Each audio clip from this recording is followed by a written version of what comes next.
Bonjour, je m'appelle Lydia, j'ai 50 ans. Je suis née avec une mère baptisée, mais extrêmement féministe et rejetant tout ce qui est pouvoir masculin, on va dire ça comme ça. Elle me disait que la religion a été créée par l'homme pour l'homme. Donc j'ai été élevée sans aucune connaissance religieuse, ni chrétienne, ni autre, rien du tout. À 6 ans, je me rappelle que je cherchais Dieu. Je lisais beaucoup et je me suis donc intéressée aux dieux grecs. J'ai vite été choquée de la bassesse de ces dieux qui ressemblaient trop aux humains avec leurs failles, jalousie, colère, vengeance, haine, duperie, tromperie, adultère, etc. Donc à ma majorité, j'ai pris la religion la plus facile à prendre, la religion musulmane, car il suffit de dire 3 fois la même phrase et on est musulman. J'ai prié à genoux, la tête contre le sol et j'ai pleuré, car j'avais véritablement soif de prier. Après 10 ans, je me suis rendu compte que j'allais sur un chemin qui ne me plaisait pas. Et comme je suis née dans une famille chrétienne, je me suis donc intéressée et je me suis dit je vais en apprendre plus sur cette religion-là que je ne connaissais pas du tout. J'ai été frappée à la porte d'une maison qui se trouvait à côté d'une église dans un village par lequel je passais souvent devant. Et sœur Aline de la congrégation des filles du Saint-Esprit a ouvert la porte et je lui ai dit « J'aimerais me faire baptiser ». Et je fus baptisée après 2 ans de catéchuménat et confirmée 1 an après, à l'âge de 35 ans. Ainsi, j'ai mis en pratique la phrase « Cherchez, vous trouverez, frappez et on vous ouvrira la porte, demandez et vous recevrez ». Alors, question. Depuis combien de temps connaissez-vous la divine volonté? J'ai découvert Luisa Picaretta en 2020, par des vidéos, en même temps que Maria Valtorta.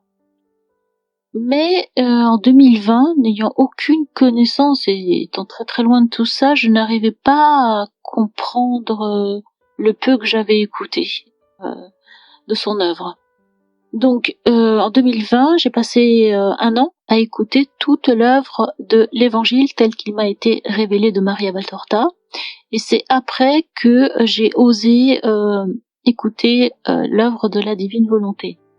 Et il faut savoir que je fais à peu près 1 heure de voiture par jour, donc que ce soit Luisa Picaretta ou Maria Valtorta, je l'écoute dans ma voiture en MP3, puisque ça existe en version audio.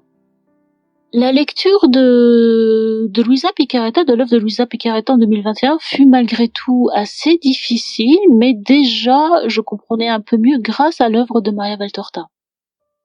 Donc je vais dire que je l'ai écouté 2 fois de suite avant que je commence à l'intégrer, à mieux comprendre, parce qu'il y avait des passages qui sont troublants, qui sont choquants, troublants,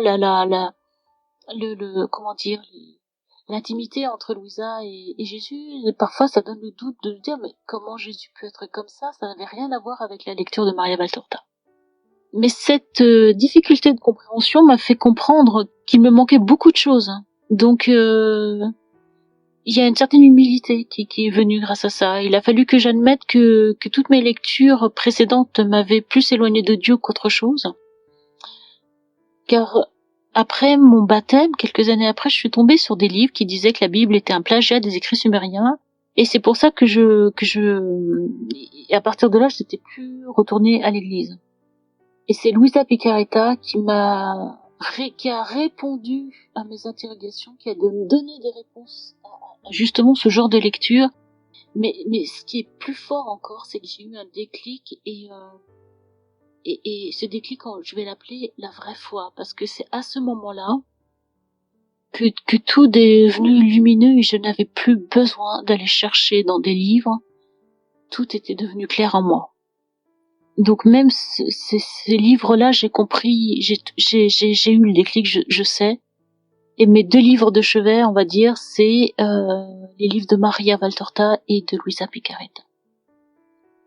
Question. Quelles étaient vos références spirituelles avant le livre du ciel?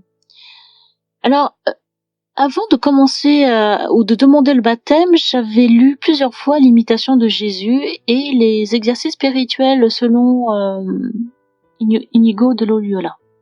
Je sais plus si c'est en 2019 ou en 2020 que j'ai découvert Maria Sima qui parle des âmes du purgatoire. Et à partir de à des vidéos que j'ai eues, des témoignages de Maria, elle raconte, Maria Sima. Et j'ai été très très touchée par ces 2 vidéos que j'ai écoutées d'elle. Et j'ai eu une envie folle d'aider toutes les âmes du purgatoire. Et j'ai même demandé au Seigneur que la grâce de vivre mon purgatoire sur terre afin d'avoir la grâce d'aller directement au ciel après ma mort sur terre. Autre question, qu'est-ce que Louisa a changé dans votre vie? Alors, la prière du Notre Père a pris une autre dimension. Il m'arrive même souvent de dire que ta divine volonté soit faite sur la terre comme au ciel. Je rajoute divine. C'est devenu important, c'est devenu logique. Grâce à Louisa, ma première pensée le matin est pour Dieu. Et je prie Notre Père et un Je vous salue Marie dès que je me réveille. Et le soir, ce sont mes 2 dernières prières avant de m'endormir. Aujourd'hui, en 2022, quand je me réveille la nuit, je me rends compte que je chante des Je vous salue Marie. Voilà, donc mon esprit se réveille, je suis déjà en train de chanter, et ben je le poursuis, puis je me rendors. Ce qui a changé aussi, c'est que j'ai compris que c'est tous les jours qu'il faut donner sa volonté à Jésus. Avant, je pensais que il suffisait de le dire une fois, avec une grande sincérité, une fois, et c'était bon.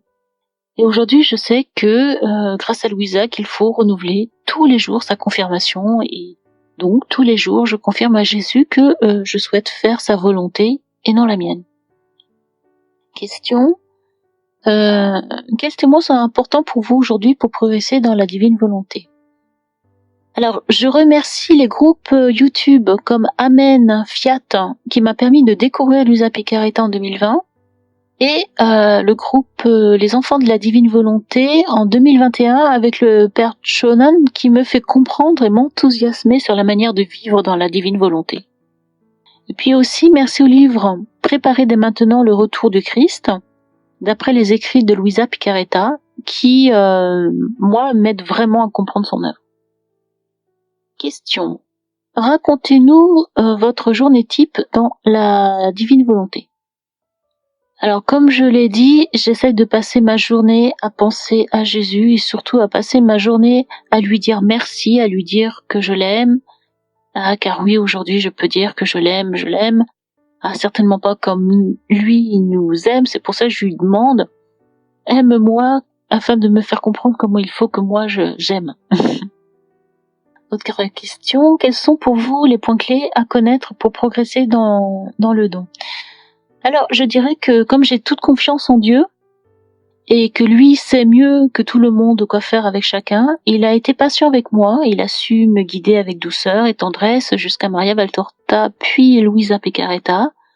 Donc je sais que chacun trouvera selon son caractère comment pratiquer et progresser. C'est en tout cas ce que je me dis sur ma propre pratique, qui je pense est très maladroite et très gauche, mais j'ai confiance que petit à petit je comprendrai de l'intérieur comment faire. Pour le moment, je pense à lui du matin jusqu'au soir, je lui dis que je l'aime tout le temps, et surtout dès que je vois sur la route une croix, je trace le signe de croix en disant « Gloire au Père qui m'a créé, au Fils qui me sauve, et au Saint-Esprit qui me sanctifie. » Amen. À la question « Parlez-vous de la divine volonté autour de vous ?» Je dirais que je fais comme avec mes enfants. J'éduque par l'exemple. Alors, mes collègues savent que je suis chrétienne et commencent à venir me poser des questions sur « Mais comment t'arrives à rester stoïque dans telle situation ?» Et ma réponse est « Je prie. » Je souhaite faire comme Jésus a fait pour moi, aller en douceur, sans brusquer et laisser la personne cheminer jour après jour. Quand la personne sera prête à me poser plus de questions sur le sujet, elle sait que je suis là pour elle. Alors, autre question. Pour vous, les rondes, c'est quoi, c'est comment, c'est pourquoi? J'ai eu beaucoup de mal à comprendre ce que voulait dire faire ces rondes dans la divine volonté. Aujourd'hui, pour moi, c'est penser à Jésus, lui donner ma volonté, l'aimer, lui dire merci, prier tout au long de la journée. En tout cas, c'est ma compréhension actuelle, peut-être qu'elle est fausse, mais c'est ce que j'ai compris. Autre question. Comment pratiquez-vous les heures de la Passion? Alors, les heures de la Passion, je les réserve pour le carême, parce que j'aime bien faire des prières spécifiques selon les mois. Par exemple, au mois de juin, j'ai prié pour le Sacré-Cœur de Jésus, au mois de juillet pour le précieux sang de Jésus, et au mois d'août pour le Cœur Immaculé de Marie. Et en septembre, je prierai pour mon ange gardien et je ferai le chapelet de l'archange Michel. Et en octobre, je prierai pour les âmes du purgatoire. Et en décembre, je ferai la neuvaine de Noël selon Luisa Picaretta. En conclusion, je vais vous lire ce que Jésus a dit à sa petite fille de la divine volonté sur Adam. Tu dois savoir que dès qu'Adam sentit sa vie, le mouvement, la raison, il a vu Dieu devant lui, en sentant dans tout son être, fraîchement impressionné par le toucher des mains créatrices, plein de reconnaissance, dans un élan d'amour, il prononça ces premiers mots. Je t'aime, mon Dieu, mon Père, auteur de ma vie. Ce ne fut pas seulement une parole, mais le souffle, le rythme cardiaque, le mouvement, tout à l'unisson, on dit en chœur, je t'aime, je t'aime, je t'aime.